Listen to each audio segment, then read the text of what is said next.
Hello my dear friends, ఈరోజు అయితే ఆలుగడ్డ బజ్జీ చేస్తున్నా. ఇందులోకి అయితే శనగపిండి, కారము, జీలకర్ర, కొద్దిగా సరిపడా అంత కారం అయితే వేసుకోవాలి.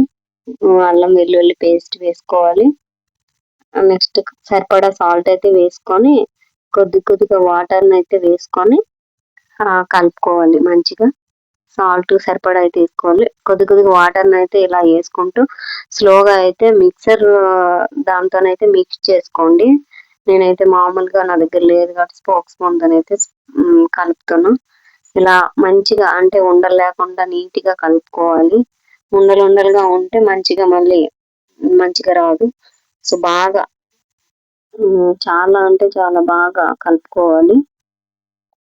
చూస్తున్నారుగా ఈ వీడియోలో నేను కలుపుతున్నట్టుగా మీరు కూడా కలుపుకోండి. ఇలా మంచిగా ఫస్ట్ అయితే ఉండలు లేకుండా మంచిగా కలుపుకున్న తర్వాత చూసారు కదా, ఇలా అంతా కలిపి మంచిగా కలపడం అయిన తర్వాత ఇంకొంచెంగా వాటర్ వేసుకొని కొంచెం లూజ్గా అయితే ఉండాలి కాబట్టి ఇంకొంచెం అయితే వాటర్ వేసుకున్నా. ఇలా మళ్ళీ బాగా కలిపాను. వీడియోలో చూస్తున్నట్టుగా అంతా అన్ని వైపుల నుంచి మంచిగా కలుపుకోవాలి. ఉండలు రాకుండా అయితే నీట్గా ఎంత మంచిగా ఉంటే అంత మంచిగా అయితే బజ్జీలు అయితే వస్తాయి. సో ఎక్కడ కూడా ఉండలు లేకుండా కలుపుకోవాలి.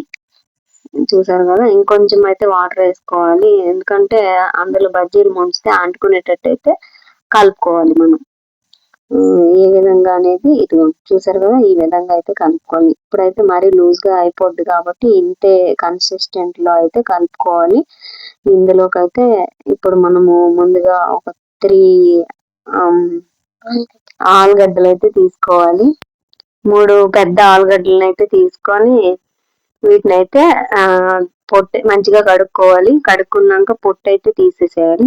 చూసారు కదా, ఎలా నీట్గా తీసుకున్నాక దీనికైతే ఇలాంటిది ఉంటది కదా మన దగ్గర, దీంతో అయితే సన్నగా అది అటువైపు ఉంది కదా, దీంతో అయితే మంచి సన్నగా ఆలుగడ్డ ఎంత అయితే ఉందో అంత వెడల్పుతో అయితే వస్తుంది.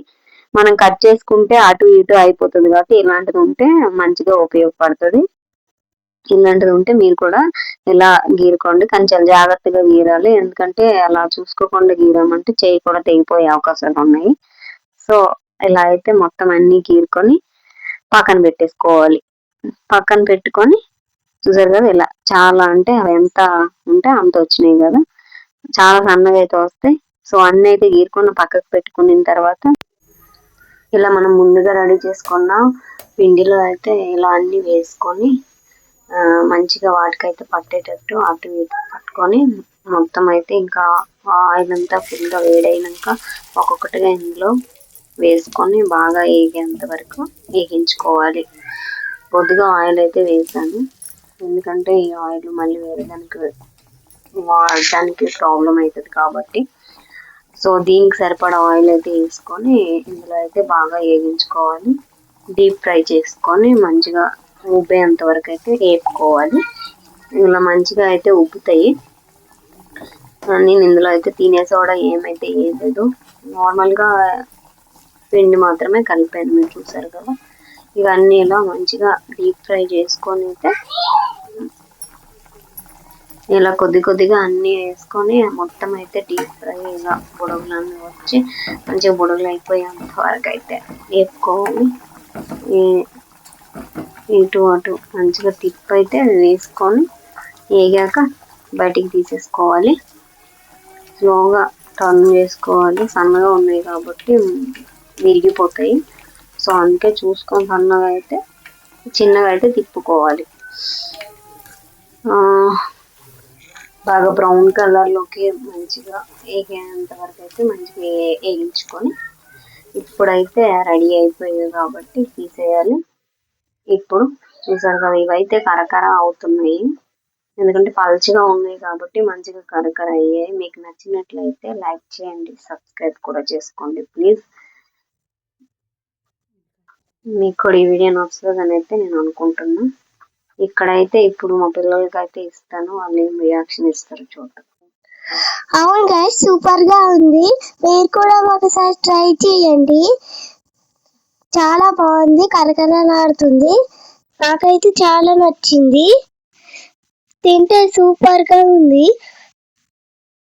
మీరు కూడా ట్రై చేయండి ఒకసారి టైం దొరికినప్పుడు.